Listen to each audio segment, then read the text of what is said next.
the fight to overcome. Let us also remind you that we have ringside our own unofficial judge, Harold Letterman, who is, of course, a judge in the state of Nevada, and was so much a factor in the last fight that we showed you here on HBO, that between Larry Holmes and Michael Spix. Round one, Mike Tyson right on top of Mitch Green. Just as expected, Mike Tyson comes out like a locomotive, going straight for Mitch Green. Green, what he's going to have to do to be successful is to box. Pretty much do the same thing a boxer should do to a puncher. Keep that jab in his face and not be intimidated by his punching power. Mike Tyson and his cornerman Kevin Rooney, his trainer, were not real pleased with the Tillis fight because they said, both of them said, that he didn't double up. He just was a little bit lazy, especially in the later rounds. So we'll see what he does about that against Mitch Green. Well, Mike Tyson told me the fact he was somewhat a little reluctant to go full steam because he was going 10 rounds. I had the same experience when I fought my first 10 round in Baltimore against Rafael Rodriguez. It's in your mind, you know, the fact that can you go additional 2 rounds. But being conditioned like Tyson, there is no major problem. Heavy-handed fighter. They say heavy-handed like George Foreman, but much faster than George Foreman.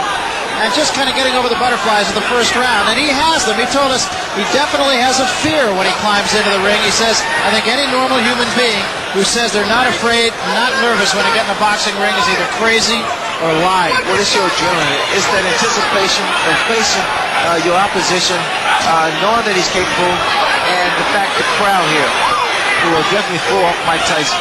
And he, of course, will be quick to credit Customato with his overcoming that fear and that nervousness. In fact, he credits Customato with his career period.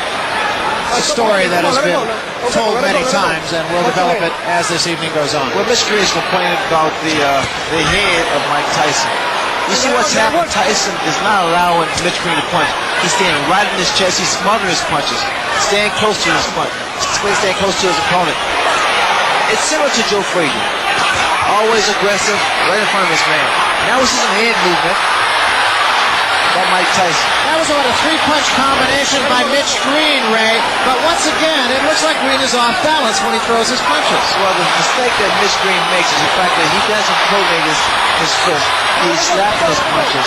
And you have to make a guy like Mike Tyson respect you. Have to get those punches in and get him in sharp. That's the uppercut that was working for Quick Tillis. Remember, this is only the first round. It's a very up-tempo first round. Good uppercut there by Tyson. And shots to the body.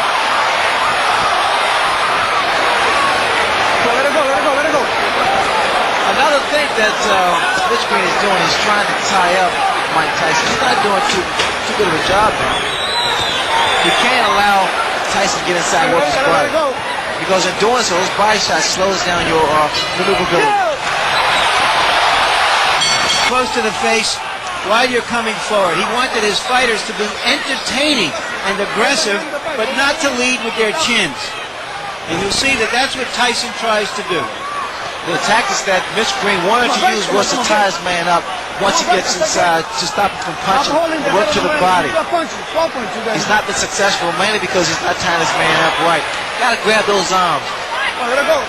You heard Mitch Green's corner tell him, tie him up in there.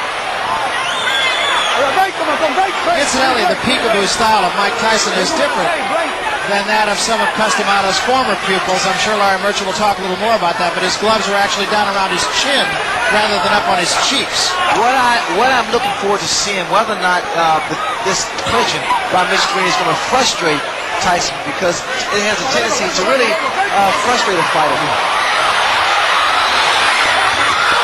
Good left hand by Tyson. Green got a couple of punches in, but as far as how solid those punches are, there's no comparison. Now Green holding and hitting. In fact, he should get a warning here from Mitch Green from holding behind the head.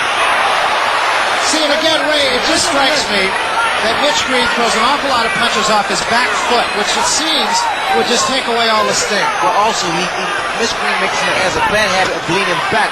Watch the left hook of Mike Tyson land every time Mitch Green moves backwards. He has to keep those hands high. He shouldn't be inside with a fight like Mike Tyson. Tyson's arms are shorter, so he's able to throw quicker shots. There's the left hook I was talking about. Those short shots, Barry, are very effective. The other thing that strikes me, Ray, is that Mike Tyson just seems to be right on top of his man before his opponent even gets a chance to take a breath. Well, he stays right in his opponent's chest because what happens by him being so close, it compensates for his height, the disadvantage. You notice that there is no mouthpiece in Mitch Green's mouth. He was knocked out by a left hook. Green needs to keep that mouth shut. To Green's credit, he hasn't taken a backward step. Whether that's wise or not remains to be seen. You notice time and time again, that left hook and those little short shots. Very effective shots. This is not the type of fight that Mitch Green want to have. Hold on, break! Come on, break! Step back! I told you, stop holding punch, man. And he did draw a warning from Luis Rivera, the referee, about holding. Green's in trouble. Those shots to the body is doing it, taking his toll. He's really working. A lot of body, a lot of leverage. The body shots. Watch for the left hook. There it is again, Barry. As advertised, inside of 10 seconds. That hook is getting shorter, more powerful, and more effective. The uppercut's working beautiful for Mike Tyson also. And again, Mike Tyson bolting out of his corner right on top of Mitch Green. Let it go, man. Tyson is so much physically stronger than Mitch Green, and he's using it to his advantage.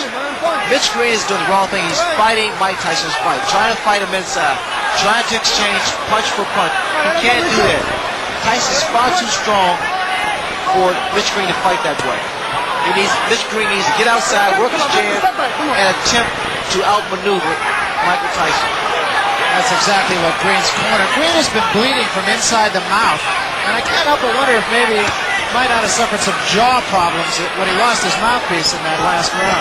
When his mouthpiece was knocked out of his mouth, he kept his mouth open.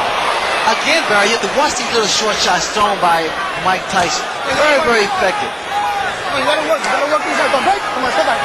Inside, he can do a great deal of damage to the mouth. You know, the last fight that Tyson had against Tillis, and what a shot! That is an awesome shot. That was just a jab. You have to appreciate one left jab, and the mouthpiece is gone once again. Started to say Tyson and his people weren't happy about the fact that he had a hand free in a situation just like this against Tillis, and he didn't take advantage of it. But is he doing that tonight? Well, the problem he's making, he cannot keep Mike Tyson off of him. Those little inside shots are really busting up the mouth of Mitch Green. I'm sorry. Yeah, there was blood inside the mouth even between rounds, as we mentioned. He can't help it. He's breathing through his mouth. Barry, watch the left hook. The left hook is doing a great deal of damage. Come on, step back. Come on, do your work. Its inside is short, less than 6 inches.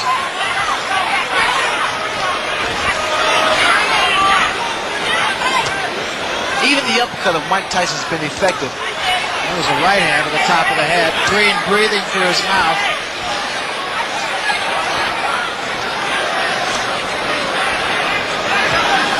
Tyson keeps that chin tucked in, so it's difficult to hit him on the chin. Hands high. He works his way in. That was a right hook. The man possesses so much power. He has dynamite in both hands. It really is impressive. And whatever punch that he's able to land against Mitch, it has a tendency to shake Mitch up. Those big broad shoulders, big arms. You see the exposed area to the body. You have to think, Ray, that maybe the Tillis fight woke him up. Well, it reassured him that he is a conditioned athlete. He can go 10 rounds, so there's no need for him to slow down the momentum.